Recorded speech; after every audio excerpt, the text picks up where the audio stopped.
Have you ever met someone who says sorry, even when the situation clearly isn't their fault? Like the waiter spills water on the table, and somehow they end up apologizing. Or someone texts them, "Can we talk?"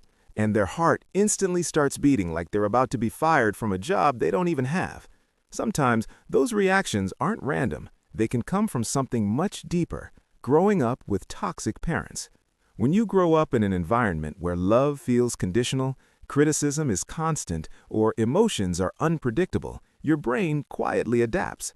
And the strange thing is, those adaptations often turn into unusual personality traits later in life.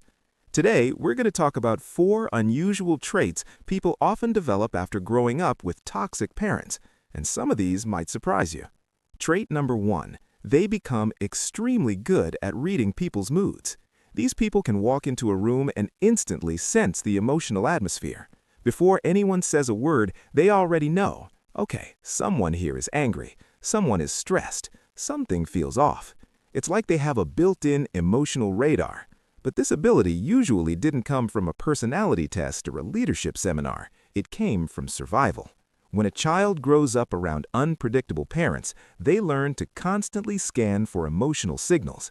A small change in tone, a facial expression, the way someone closes a door, all these tiny clues become important because knowing someone's mood early could help them avoid conflict or punishment. So their brain becomes incredibly good at reading people, which is why many of them grow up to be amazing friends, great listeners, and very emotionally intelligent.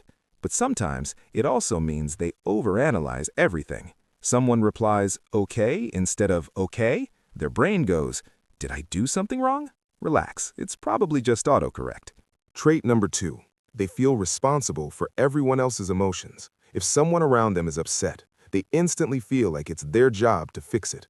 Friend is sad, they'll spend 2 hours listening. Coworker is stressed, they'll help with the work. A random stranger on the internet is having a bad day, they might write a full motivational paragraph.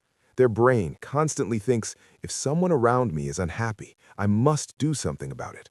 This usually happens because, as children, they were often blamed for emotions that weren't actually their responsibility. Parents might say things like, "Look what you made me do," or "You're the reason I'm angry," or "You ruined my day." Over time, the child starts believing that other people's feelings are their responsibility.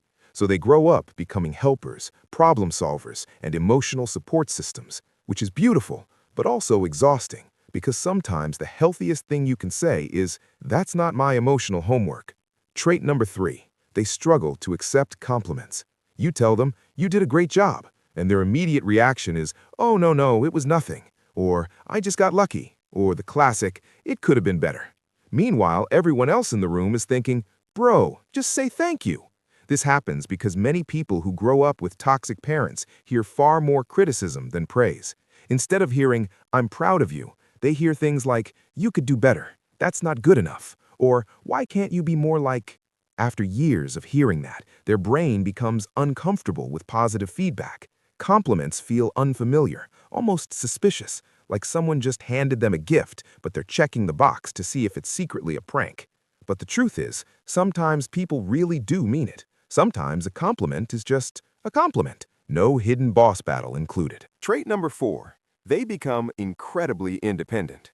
On the surface, this looks like a very strong trait. They handle problems alone, they don't easily ask for help. They're used to figuring things out by themselves, and many people admire that level of independence. But underneath it, there's often a deeper reason.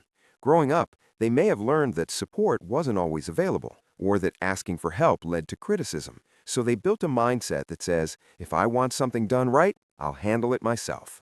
This can create very capable adults, people who are resilient, hardworking, and mentally strong. But sometimes it also makes life harder than it needs to be, because humans were never designed to handle everything alone. Even the strongest people deserve support.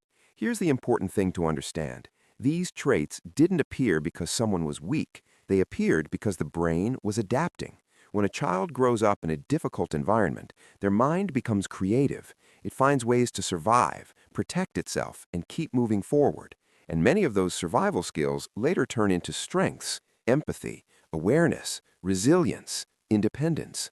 The goal isn't to erase those traits. The goal is simply to recognize them, understand where they came from, and decide which ones still serve you today. Because once you understand your patterns, you stop blaming yourself for them, and that's when real change begins.